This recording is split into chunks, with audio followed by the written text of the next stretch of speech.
Hallo zusammen, du hast natürlich den Crown Cletus oder den Chris. Ich hoffe, es geht euch gut. Hoffentlich seid ihr gut in die neue Woche gestartet. Der eine oder andere wird auch wieder angefangen zu bügeln. Die Schule ist ja dann, glaube ich, nächste Woche wieder am Start. Ich habe sehr einen interessanten Sonntag verbracht. Auch ein bisschen gechillt natürlich mit der Family. Aber gleichzeitig auch ein bisschen am Vanguard V weitergespielt. Hier hinten schaue ich gerade so ein bisschen das Kickstarter-Video laufen. Man sieht es nicht wirklich gut, sehe ich gerade. Aber ja, ich habe noch ein bisschen Probleme mit diesen Gameplays aufzeichnen, zu dem aber später. Wie gesagt, ich habe noch ein bisschen am Vanguard V gespielt. Und es ist so, dass ich gestern am Sonntag gegen Mittag habe ich es endlich geschafft, auf den ersten Platz zu kommen. Ich habe den Justin geschlagen und der Fluke war auch, glaube ich, auf dem dritten Platz gewesen, logischerweise. Ich habe es geschafft, mit 95% Schild durchzukommen und 154 Gegner, wenn ich mich nicht täusche. Keine Blasse, 6 Stunden später wieder mal kurz auf die Highscore-Liste geschaut und gesehen, dass der Fluke mit 100% Schild geschafft hat und 148 Abschüsse, das hat gesamthaft mehr Punkte gegeben und er hat sich somit an den ersten Platz katapultiert.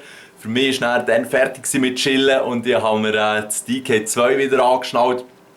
Ich habe es dann geschafft, auch mit 100% Schild, aber nur 147 Kills, also einen weniger als er. Ich habe dann aber nicht aufgegeben und nach 3, 4, vielleicht sind es so 5 oder 6 weiteren Runden, habe ich dann 100% Schild und 150 Gegner-Kill geschafft. Das gibt gerade schöne 15'000 Punkte und bin somit wieder auf dem ersten Platz.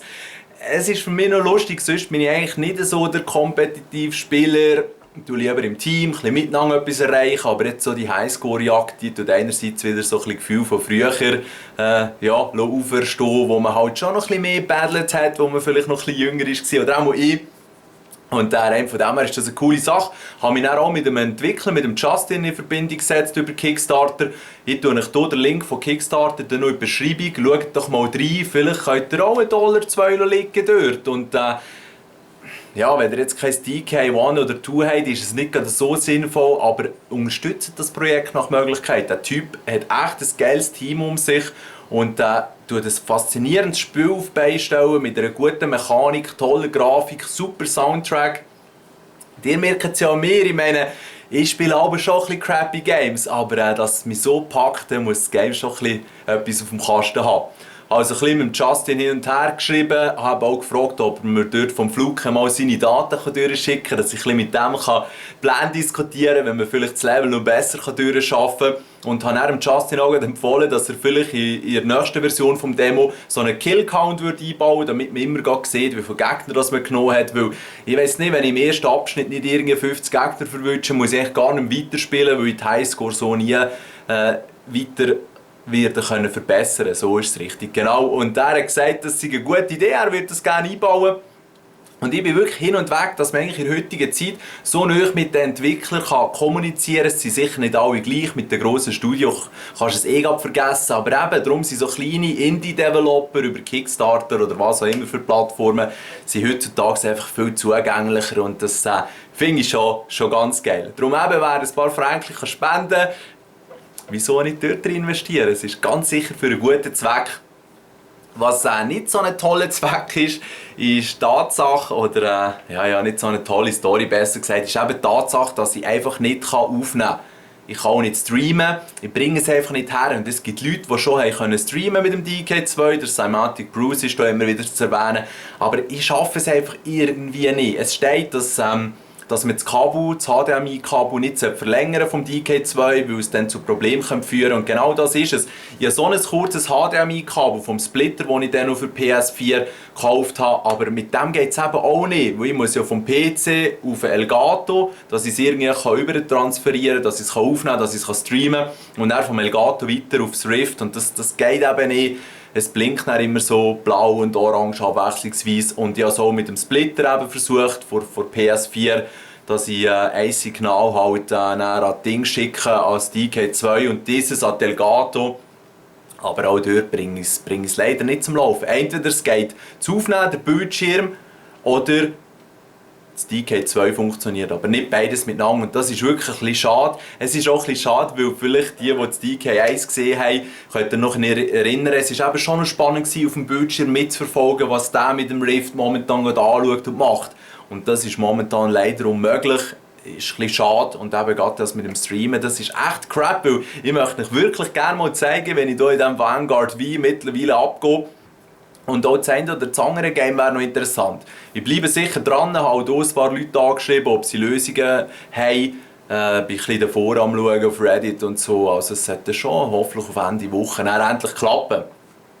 Was ich mir auch geholt habe, das seht ihr hier vielleicht auch, dass sie von Cytec X52 heisst das Ding, hätte ich mir nie geträumt, dass ich jemals so etwas ziehen würde, weil so Flugsimulationen und so sind eigentlich nicht so mein Ding. Aber jetzt, als ich das Elite Dangerous ein bisschen gespielt habe, muss ich sagen, das Ding hat her müssen, weil wenn du dann mit der 3D-Brille in diesem Cockpit hockst und der Mannsgöckel, der virtuelle Körper, den du hast, hat dann in rechten Hand den Joystick gegeben und in der linken hat er hier den Schubregler, dann ist man schon noch ein Stückchen mehr im Game, wenn man das halt eben in echt auch in der Hand hat. Und ich meine, das Game hat so viele Bedienelemente und Knöpfe mit der Tastatur, das immer wieder zu erfüllen, ist ein bisschen mühsam. Darum habe ich ein bisschen geschaut und ich meine, mit diesen Steuereinheiten da drehen sie auch richtig durch. Das ist wie bei allem PC-Zubehör, dort bekommst du für 3, 4, 500 Steine auch noch Zeug. Und ich einfach musste sagen, ich gehe lieber eigentlich mit dem, der das beste Preis-Leistungs-Verhältnis hat. Und Alcom hat hier einen sensationellen Preis, günstiger als alle anderen. Es war 128, halt gleich einiges an Zaster, aber im Vergleich zu denen, die halt dann eben teurer sind, pro Version ist dann auch 180 oder 90 und die ultimative mit so Schaltknöpfchen und alles zusammen ist echt 280 Stutz oder 250, ich weiß es nicht genau. Auf jeden Fall hat sich das für mich echt nicht gelohnt. Ich denke, die Dinger werden länger funktionieren, als ich am Game interessiert bin. Aber mal noch schauen. Ja, das war es mit diesem kleinen Update. Ihr seht, ich bin dran, ich bin gang noch geflasht vom Rift, bin hier recht am Ausprobieren. Und versuche das auch so ein bisschen Vlog-mässig festzuhalten. Weil einerseits interessiert es sicher euch, aber ich kann mir eben vorstellen, dass ich da vielleicht in ein paar Jahren auch zurückschaue und schaue, wie es mit dem DK1 und 2 dazu mal war. Und darum bin ich eben momentan auch so viele Videos am Pushen. Das nimmt das schon wieder ab. Aber ja, für denen, die es gefällt, genießt es noch. Mir macht es auf jeden Fall offensichtlich auch Spass und ich bleibe dran mit dem Streamen oder mit den Videos aufnehmen. Das wollte ich unbedingt machen, nicht nur für euch, sondern auch für mich persönlich. Und hoffe, das gelingt mir gleich. Ich wünsche euch noch einen schönen Abend oder einen schönen Tag. Macht's gut. Tschüss zusammen.